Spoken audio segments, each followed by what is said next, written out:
يقول الله عز وجل في كتابه الكريم بعد أن أقول أعوذ بالله من الشيطان الرجيم بسم الله الرحمن الرحيم ربنا وابعث فيهم رسولا منهم يتلو عليهم آياتك ويعلمهم الكتاب والحكمة ويزكيهم إنك أنت العزيز الحكيم رب اشرح لي صدري ويسر لي أمري واحلل عقدة من لساني يفقهوا قولي آمين يا رب العالمين. اللهم ثبتنا عند الموت بلا إله إلا الله اللهم اجعلنا من الذين آمنوا وعملوا الصالحات وتواصوا بالحق وتواصوا بالصبر آمین یا رب العالمین. میرے عزیز دوستو، میں نے آپ کے سامنے سورہ البقرہ کی ایک مختصر سی آیت پڑھی ہے. اس آیت کا سیاق و سباق کچھ اس طرح ہے کہ سیدنا ابراہیم علیہ السلام بیت اللہ شریف کی تعمیر کرنے کے بعد ایک دعا فرما رہے ہیں، اور اس پر جب ہم غور و فکر کرتے ہیں اس آیت کے سیاق و سباق پر تو وہ بڑا منفرد ہے وہ سیاق و سباق. سیدنا ابراہیم علیہ السلام یہ دعا فرماتے ہیں کہ ربنا وجعلنا مسلمین لک، کہ گھر تو بنا دیا لیکن اطراف سے دعا فرماتے ہیں کہ اے اللہ ہمیں مسلمین بنا. اور اس سے پہلے ہم پڑھ چکے ہیں کہ سیدنا ابراہیم علیہ السلام کو یہ کہا جا رہا ہے کہ اسلم، آپ سر تسلیم خم کر دیں. وہ کہتے ہیں اسلمت لرب العالمین، اور یہی اسلام ہے. وہ یہ فرماتے ہیں کہ میں تابعدار بن گیا، تمام جہانوں کا جو رب ہے اس کے سامنے میں نے سر تسلیم خم کر لیا. پھر اس کے بعد سیدنا ابراہیم علیہ السلام یہ فرماتے ہیں کہ وَمِن ذُرِّيَّتِنَا أُمَّةً مُسْلِمَةً لَكَ، اور میری اولاد کو بھی مسلمین بنا. اس سے یہ ہمیں بات معلوم ہوئی ہے کہ جو بڑے ہوتے ہیں، دین کے بڑے ہوتے ہیں، وہ نہ صرف اپنی فکر کرتے ہیں بلکہ اپنے آنے والی نسلوں کی بھی فکر کرتے ہیں. یہاں پر جو لفظ استعمال ہوئے ذریت کا لفظ استعمال ہوا ہے. یہ بات یاد رکھیں کہ ذریت میں اولاد میں ایک فرق ہوتی ہے. اولاد جو فرسٹ اولاد آپ کی ہوتی ہے، ذریت ان کے بعد جو آنے والی نسلیں ہوتی ہیں اس کو ذریت بولتے ہیں. یعنی وہ نہ صرف اپنی فکر کرتے ہیں، نہ صرف اپنی اولاد کی فکر کرتے ہیں بلکہ آنے والی نسلوں کی بھی فکر کرتے ہیں. اور آگے پھر فرمایا وہ ارنا مناسکنا، اب گھر تو بنا دیا. یہاں پر ایک بڑا اہم نقطہ ہے علمی، وہ یہ ہے کہ بعض اوقات ہمارے ہاں لوگ یہ کہتے ہیں کہ قرآن مجید دین کا ماخذ ہے. یہ بات بالکل درست ہے اپنی جگہ پر، لیکن ایک اور چیز بھی ہے جو ایک مستقل بذات ماخذ ہے، وہ ہے سنت، جس کو عموماً ہمارے ہاں نظر انداز کیا جاتا ہے. تو اس آیت سے یہ بات بھی معلوم ہوئی جو مناسک کی دین ہے، اب وہ گھر تو بنا دیا، عبادت کے لیے وہ جگہ بن گئی، لیکن عبادت کرنی کیسی ہے؟ تو وہ اللہ تعالیٰ سے دعا فرما رہے وہ ارنا مناسکنا، یعنی یہ مناسک بھی، اس کی سند بھی اوپر آسمان سے آئی. ایسا نہیں ہوگا کہ ہم مل بیٹھیں گے، غور و فکر کریں گے، کوئی اپنا طریقہ بنا لیں گے کہ شورا بیٹھ جائے گی کہ ایسے ایسے کرنا ہے، ایسے ایسے کرنا ہے. نہیں، جس طرح یہ قرآن مجید، جس طرح یہ صحائف اوپر سے آئے ہیں، اس طرح یہ مناسک دین بھی اوپر سے آئے ہیں. یعنی یہ بات یاد رکھیں اپنے ذہن میں اچھے سے کہ دین انسانی سوچ کی کوئی اختراع نہیں ہے کہ انسان آپس میں بیٹھ گئے، انبیاء بیٹھ گئے اور انہوں نے غور و فکر کر کے آپ کو یہ چیز دے دی. نہیں، اس کی سند یہ آسمان ہے. تو یہ چیز مضبوط ہو گئی یہ بات کرنے سے. اگر میں یہ کہوں کہ انسانوں کا ایک اجتماع ہے اس فلاں معاملے پر، انہوں نے اس پر اتفاق کیا ہے، تو یہ بات درست نہیں ہوگی. کتاب و سنت کے پیچھے سند آسمان ہے، تو یہ بات بڑی مضبوط ہو گئی. وہ ارنا مناسکنا میں یہ بات ہے کہ کتاب بھی اوپر سے آئی ہے، اور جو مناسک دین ہے، یہ جو حج ہے، یہ جو زکوٰۃ ہے، یہ جو روزہ ہے، اس سے انکار ممکن نہیں ہے. یعنی مثال کے طور پر میں اگر کہتا ہوں کہ یا کوئی شخص کہتا ہے کہ جی قرآن مجید کی یہ فلاں صورت میں مسئلہ ہے، یا کوئی اس طرح کی بات کرتا ہے، تو ہم کہتے ہیں یہ تو غیر مسلم ہو گئی، یہ تو کفر کی بات کر رہا ہے. تو اسی طرح سنت بھی منزل من اللہ ہے، منزل من اللہ ہے، یعنی نبوت کے کنٹینٹ میں سے ہے، نبوت کے مشمولات میں سے ہے. مشمولات کون سے ہیں؟ دو ہیں ہمارے پاس، کتاب و سنت. یہ دونوں اس نبوت کے چشمے سے نکلے ہیں. یہ بات بھی یاد رکھیں کہ ایک ہوتا ہے، دو چیزیں بڑی ہیں. ایک ہوتا ہے انکار حدیث، اور ایک ہوتا ہے انکار سنت، اس میں بھی فرق ہے۔ انکار حدیث وہ تو مطلب امت میں یہ ایک متفق علیہ مسئلہ رہا ہے کہ جو بھی روایت ہو قرآن کے خلاف ہو، قرآن کے کنٹینٹس کے، قرآن کے مشمولات سے خلاف ہو تو اس کو تسلیم نہیں کیا جائے۔ لیکن سنت ایک چیز ہے کہ سنت میں یہ فرق نہیں ہے، جس طرح قرآن میں صحیح اور ضعیف یہ چیز نہیں ہوتی ہے، قرآن میں ہم یہ سوچ بھی نہیں سکتے، یعنی کنفرم ہے، یہ ایک مسلمہ حقیقت ہے، اسی طرح سنت میں بھی ضعیف اور صحیح کا تصور نہیں ہے، اور یہ ایک مجمع علیہ ہے۔ میں فقہی سنت کی بات نہیں کر رہا، ایک آفاقی سنت کی بات کر رہا ہوں۔ جس طرح نماز ابھی ہم نے آپ پڑھ لی، یہ آپ جائیں، جس طرح ایک 2 رکعت نماز ہم نے پڑھ لی، یہاں سے پیچھے چلتے جائیں 1400 سال تاریخ میں یہ 2 رکعت فرض جب ہم نے پڑھ لی امام کے پیچھے، اس میں کبھی بھی انقطاع نہیں آیا، کہ کوئی دور ایسا نہیں آیا کہ لوگوں نے غور و فکر کیا ہے کہ یار یہ کسی زمانے میں 4 ہوا کرتے تھے فرض، یا مطلب 5 ہوا کرتے تھے، سوال ہی پیدا نہیں ہوتا۔ اسی طرح جس طرح قرآن مجید کے بارے میں ہم تحقیق کر لے، پیچھے چلتے جائیں،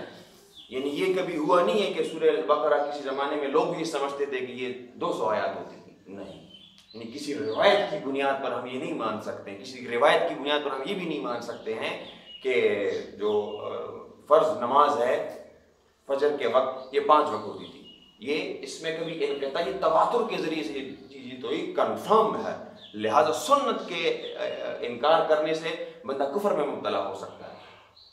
تو یہ چند ضروری باتیں تھیں۔ اس کے بعد پھر سیدنا ابراہیم علیہ السلام رب سے دعا فرما رہے ہیں۔ محققین جب اس آیت پر تبصرہ کرتے ہیں وہ کہتے ہیں رب بنا، اس پر ایک اجتماعیت ہے کہ ہمارے رب، صرف یعنی مطلب یہ ہے کہ سیدنا ابراہیم علیہ السلام یہ صرف نہیں فرما رہے کہ میرے رب، ہمارے رب۔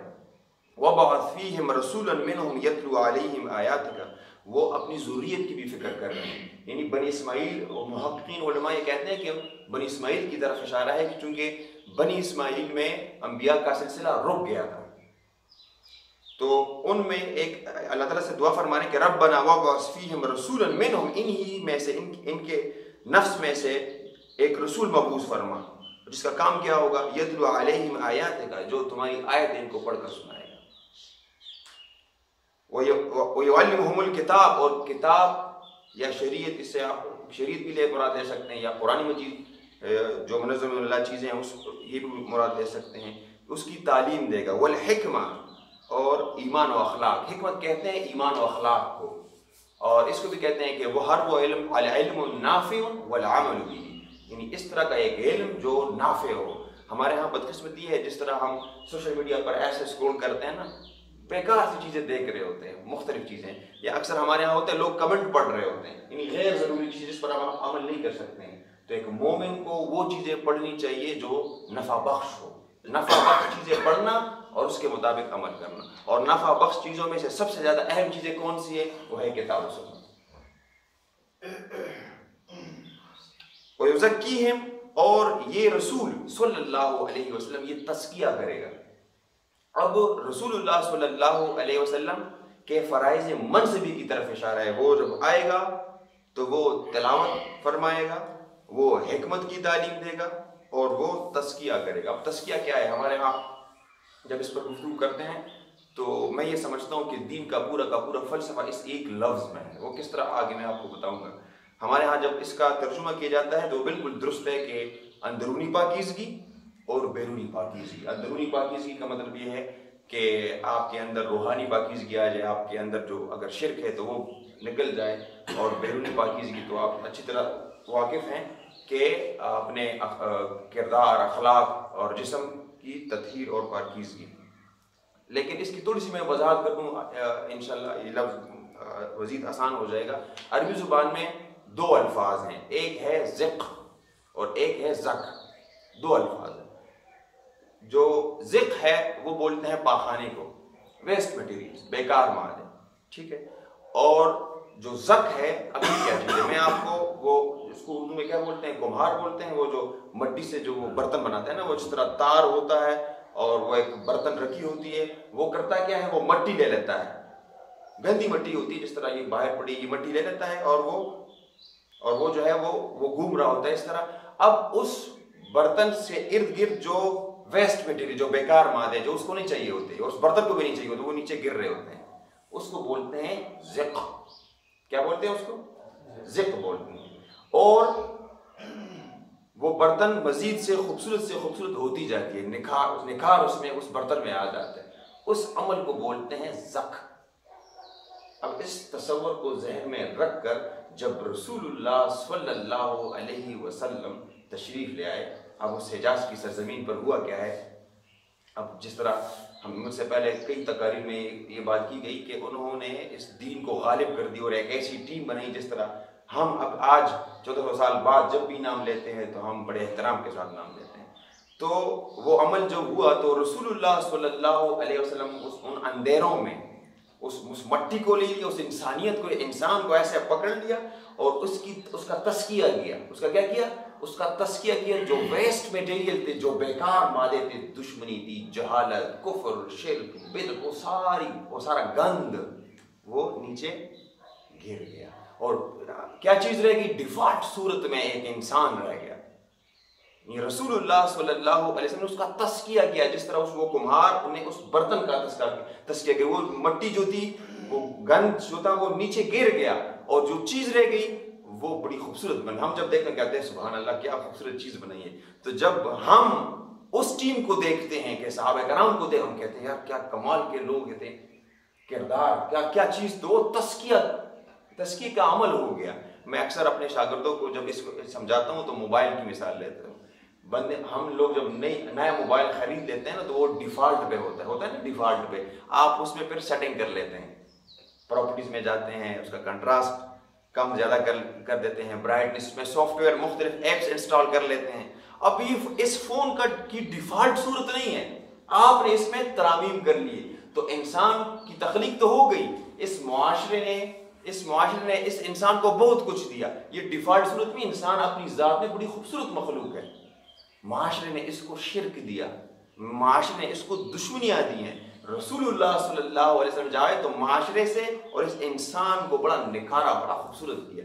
تبھی جب ہم کہتے ہیں کہ سیدنا ابوبکر صدیق رضی اللہ تعالیٰ عنہ، تو یہ عمل ہوا ہے، تو اس میں ہمارے لیے یہ بھی ایک سبق پوشیدہ ہے کہ سیدنا ابراہیم علیہ السلام نے تزکیے کا عمل کیا ہے، تو ہم بھی تزکیہ کریں گے۔ ہم اسلام نافذ کرنے کی بات کرتے ہیں، اقامت دین کی بات کرتے ہیں، لیکن اس کا آغاز یہ ساری باتیں بعد میں ہیں، ایک سیاسی رنگ اس کو دے دیتے ہیں اس اقامت دین کے فلسفے کو، لیکن دین کا سب سے پہلے جو مخاطب ہے وہ میں ہوں، وہ انسان ہے، اور مجھ سے یہ مطالبہ کیا جا رہا ہے اور مومنین سے یہ مطالبہ کیا جا رہا ہے کہ اس کا تزکیہ کرنے سے ہوگا کیا؟ ساری قسم کی پاکیزگی آ جائے گی، میرے اندر بھی نکھار آئے گا تزکیے کے عمل سے، کہ میرے اندر اگر کوئی شرک ہے، اگر کوئی بدعت ہے، اگر کوئی کفر ہے، وہ بھی نیچے گر جائے گا۔ وہ ذکر ہے نا، وہ ذکر ہے، گندگی ہے، وہ نیچے چلی جائے گی، اور جو چیز بنی گی وہ بڑی خوبصورت بنے گی۔ اور بیرونی پاکیزگی ہمارے ہاں اکثر آپ سے اختلاف بھی کر سکتے ہیں، میں یہ سمجھتا ہوں کہ آج کل امت مسلمہ بیرونی پاکیزگی پہ بڑا زور دیتی ہے۔ ان مثال کے میں یہ سمجھتا ہوں کہ جس کی داڑھی نہیں ہے یہ بڑا فضول قسم کا بندہ ہوگا، میرے تصورات ہی ہے، مجھے یہ پڑھایا گیا ہے، ہمارے ہاں یہ تصور ہے۔ ہاں یہ بھی ضروری ہے، مودودی صاحب ایک جگہ پر لکھتے ہیں کہ اندر آگ لگا باہر خود بخود لگ جائے، اندر آگ لگانے سے باہر آگ خود آ جائے۔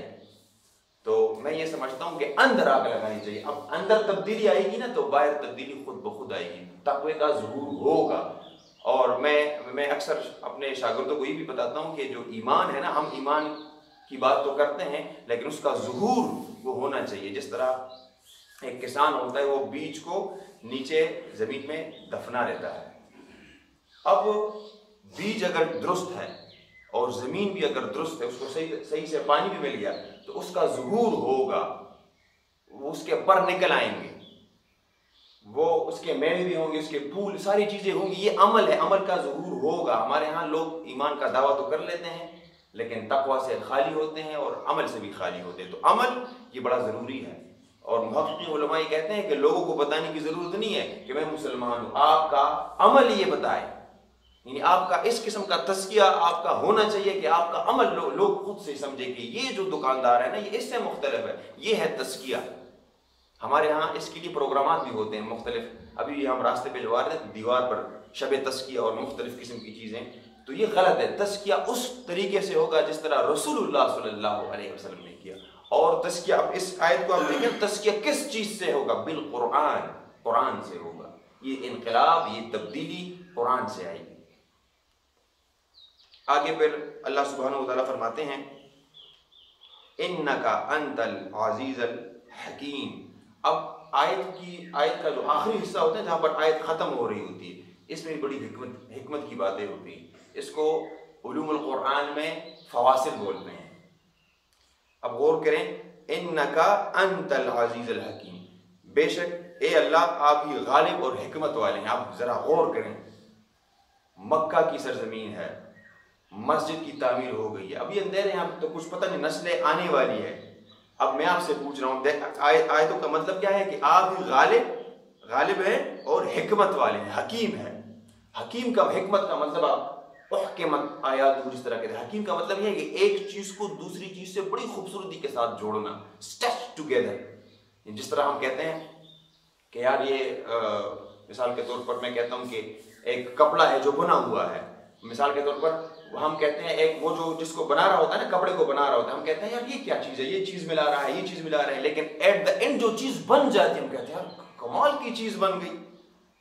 اب اندھیرے ہیں، ایک گھر بن گیا، ہر طرف اندھیرے ہیں، لوگ سمجھ رہے ہیں یار کس طرح، کیا مطلب ہے اس چیز کا، لیکن پھر آپ دیکھیے حجاز کی سرزمین کو دیکھیے، اب کڑی سے کڑی ملاتے جائیں، رسول اللہ صلی اللہ علیہ وسلم آئے ہیں، فتح مکہ ہوا ہے، ریاست مدینہ بنی ہے، میں آپ سے پوچھ رہا ہوں صحابہ کی ٹیم بن گئی، اسلام غالب ہو گیا؟ عزیز الحکیم، پلاننگ دیکھیے، غور کریں، اسلام یعنی اللہ تعالیٰ عزیز ہیں، لیکن عزیز کی پلاننگ دیکھیے، اسلام غالب ہو گیا، کفر مٹ گیا اس سرزمین سے، بیت اللہ شریف سے بت ہٹ گئے، اسلام آیا، تزکیے کا عمل ہوا ہے۔ تو اِنَّكَ أَنْتَ الْعَزِيزُ الْحَكِيمُ، آپ ہی حکمت والے ہیں۔ یہ ساری پلاننگ، یہ سارا پروگرام بنی اسماعیل میں رسول اللہ صلی اللہ علیہ وسلم آئے، اور اس پلاننگ کے ذریعے سے، اس حکمت کے ذریعے سے دین اس سرزمین پر غالب آ رہا ہے۔ ہم اگر سمجھتے ہیں کہ ہمارے دن اچھے ہو جائے تو ہمیں بھی تزکیے کا عمل کرنا ہوگا، اور حکمت، ایمان و اخلاق کی تعلیم دینی ہوگی، جس طرح ہم ادھر آئے ہیں،